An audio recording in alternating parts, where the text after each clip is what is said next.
In today's report, we delve into Kenny Omega's comments from his recent Twitch stream, the latest from Rossy Owaga, the buzz around Jon Moxley, and some WWE news. During one of his recent Twitch streams at twitch.tv/The Cleaner Corner, Kenny Omega delved into various topics, including Roman Reigns' significant reign as the undisputed WWE Universal Champion. He also touched upon the aftermath of AEW's Brawlout incident and his self-reflection as an EVP in AEW, where he candidly admitted to being a terrible one. Kenny discussed his admiration for Roman by saying Roman has been an incredible WWE champion and company spokesperson. According to Kenny, Roman's growth was crucial to the emotional finale of WrestleMania 40, making him one of the greatest WWE champions. Kenny Omega clarified his relationship with CM Punk following the Brawlout incident. Kenny stated that they have mutual respect and are unaware of any issues. Kenny also preferred to keep personal conflicts between wrestlers private, a stance he maintains even in the face of public curiosity. The Brawlout incident was highly unprofessional. AEW EVPs walked into a locker room with the AEW chief legal officer and a brawl broke out. Despite the severity of the incident, no one was held accountable, nobody was fired. Unfortunately, almost everybody signed NDAs, so we'll never know the true story about this incident. Kenny, an executive vice president at AEW, recently discussed his role and beliefs about resolving conflicts. He explained that he held little power in the company and sometimes agreed with every decision. However, during a chaotic situation, he prioritized ensuring the safety of Larry, Punk's dog. Kenny believes that sometimes fighting can be an appropriate way to settle things as long as it is contained and not harmful. At the same time, he admits that he lacks power and should not be an EVP. While it's hard to determine who is the most mature out of the current EVPs, it's clear that Kenny's perspective on the matter is more level-headed and reflects a more responsible attitude towards conflict resolution. He acknowledges that violence is not always the answer and that it is essential to keep a cool head, but he also recognizes that sometimes emotions can get the best of people. Overall, Kenny's willingness to be honest about his feelings and his ability to maintain a sense of perspective make him a thoughtful and mature individual. The inauguration press conference for Rossy Owaga's new organization occurred yesterday at 4:30 p.m. JST, which is about 3:30 a.m. EST. The press conference was live on Wrestle Universe's YouTube channel.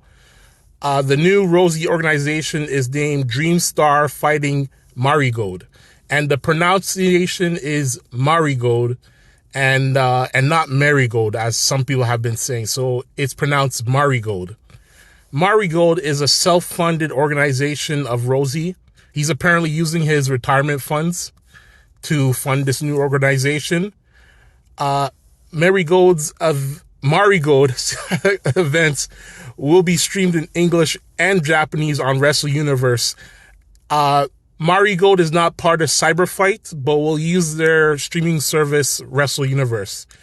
As for the roster, you have notable talents such as Julia, Utami, Hayashida, Mirai, Mai, Sakura, Nane, Takashi, Victoria, Yuzuki, and now Ishikawa. The first Marigold event will be a big money show on May 20th, 2024 at Kurikan Hall. The main event will feature a tag match with Julia versus Sari and two unknown women joining the fold. The rumor is that WWE is allowing Io Sky and Kairi to take part in this particular tag match, which will be made up of women who have a history with Rossy Owaga and are or will be affiliated with the WWE, such as Julia, which she'll be joining the WWE if she hasn't already signed a contract. She'll be joining the WWE in the coming months, and Obviously, if you know, or if you didn't know, Sari was a former WWE superstar. She was in NXT for a number of years. At the end of this conference, 6 wrestlers from the Actress Z Girls Group appeared on stage and asked if they could join Marigold, which Rossy accepted. Rossy Owaga has acquired a pretty sizable roster and has plans to run 9 events, including 2 Cork and Hall shows within the first 40 days of Marigold. Stardom, which is Rossy Owaga's first organization that he created, likely will continue to be the biggest wrestling platform with the most money in Japan. Marigold will likely significantly impact Japan's world of women's wrestling. This is excellent news for women's wrestling in Japan, as it opens up another promotion for women to make money. As I was putting this report together, I learned that the Actress Z Girls Group did not have their top talent or any talent under contract. Those 6 girls from Actress Girl Z that have joined Marigold now have a better chance at guaranteed work and job security with Marigold. It will be interesting to see how this new organization develops and impacts the world of women's wrestling in Japan. In other Joshi news, TNA's Jordan Grace will return to Sendai Girls on July 15th. I like Jordan Grace, and I wish her all the best in TNA, but I want you to step back in the WWE ring, hopefully soon. If you didn't notice, there was a ton of Stardom talent at WrestleMania weekend, and WWE rolled out the red carpet for them.